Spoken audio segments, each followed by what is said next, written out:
The Faery Flag. Do you want to see a real fairy flag? Then you must go to the Isle of Skye, where the ancient castle of Dunvegan is washed on 3 sides by the cold grey sea. For hundreds of years, this castle has been the home of clan chieftains, the MacLeods of MacLeod. The clan has many treasures, but the one they prize above all others is a strip of pale yellow silk. It is as delicate as the wings of a butterfly and is marked here and there with the faint red spots which only elves can make. This fairy flag has belonged to the clan MacLeod since a night far in the past when a baby chieftain was born. There was great rejoicing on the island, and so many bonfires blazed on the hilltops that the people of neighbouring isles thought the Isle of Skye was on fire. Inside the castle, the clansmen gathered to celebrate the birth with feasting and dancing. The skirling of the pipes resounded through the night, and the music was so loud that it could be heard even in a little turret room right at the top of a long spiral staircase. Here, Morag, the old nurse, sat rocking a wooden cradle as she tried to settle the restless baby. "What a din," she grumbled. "What chance is the wee bairn to sleep with all this racket?" Suddenly, her young niece Janet slipped into the room. "Oh, Auntie," she whispered, "it's so exciting. You must go down and take a peek yourself."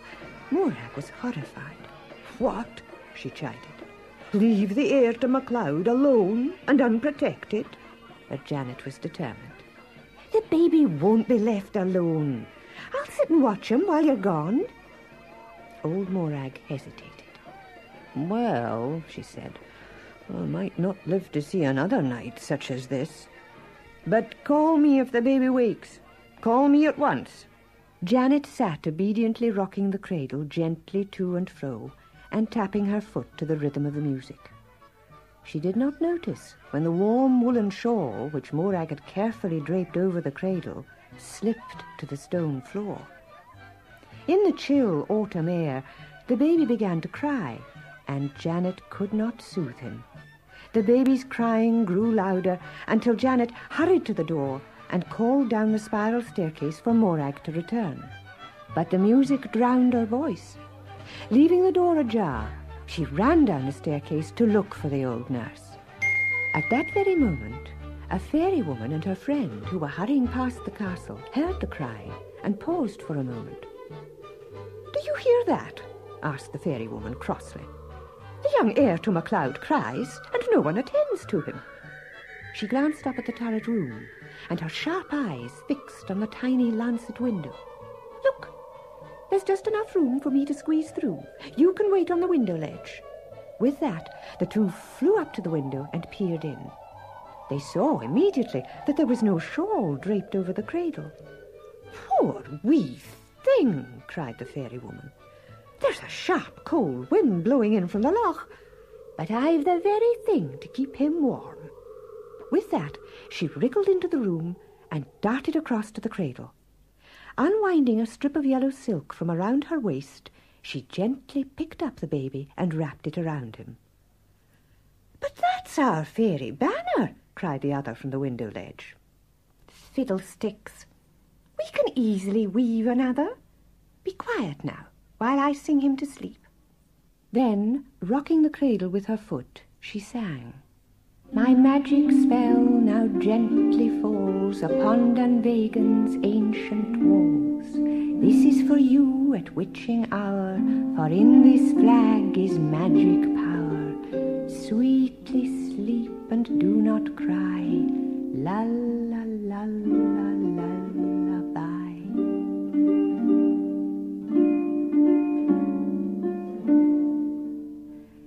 As the last note faded away, old Morag returned to the room. "Mercy me," she gasped. Who are you?" She noted the fairy's shaggy cloak and pointed hat, her green dress and shoes as purple as the heather. Then, with a twinge of fear, She caught sight of the strip of yellow silk wrapped around the sleeping baby. She stepped forward to tear it away, but the fairy woman stopped her. "No, Morag," she said. "The flag will not harm him. It is warmer than the stoutest blanket, and more than that, it will keep him safe from any harm." Morag listened breathlessly as the fairy told her of its magic power. "This flag will save the heir to MacLeod in times of terrible danger. But be warned, it must be used sparingly. 3 times the flag can be waved. Then the fairies will claim it back." The fairy woman moved silently to the window and repeated, "3 times only. Remember, Morag, to tell MacLeod of MacLeod what the fairy woman said." She was about to leave when Morag cried, "And the lullaby. Won't you teach me the lullaby?" "I will, Morag," said the fairy, "and it will never fail to make the baby sleep." Then the fairy sang the lullaby one more time before disappearing into the night. For a moment, Morag stood staring out after her, but all she could see was the moon, and all she could hear was the skirling of the pipes below her. "Come, bonny wee heir," she said, tenderly lifting the baby in her arms. "Now your proud mother and father and all your fine kinsmen must see what the fairy woman has given you." The clansmen marvelled when they heard Morag's story. Then the clan chieftain, MacLeod of MacLeod, held up his wee son for all to admire and vowed that the fairy flag would be treasured above everything else in the castle. It was a treasure indeed, for the fairy's prophecy did come true. Many years later, in the 15th century, the castle of Dunvegan was attacked by fierce warriors who invaded Skye from the outer isles. The MacLeods were vastly outnumbered, and it seemed certain they would all be killed.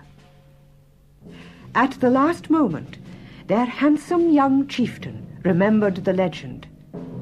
"Bring out the fairy flag," he thundered. "It's our only hope." As the flag was waved from the battlements, a mysterious band of warriors charged from the castle gate. They brandished their huge swords with a terrifying noise, and the fierce invaders ran desperately for their lives. But not one managed to escape. Then, leaving the MacLeods safe and victorious, the warriors disappeared into thin air. 100 years later, the castle was attacked again, at night, under cover of a thick mist which swirled in from the sea.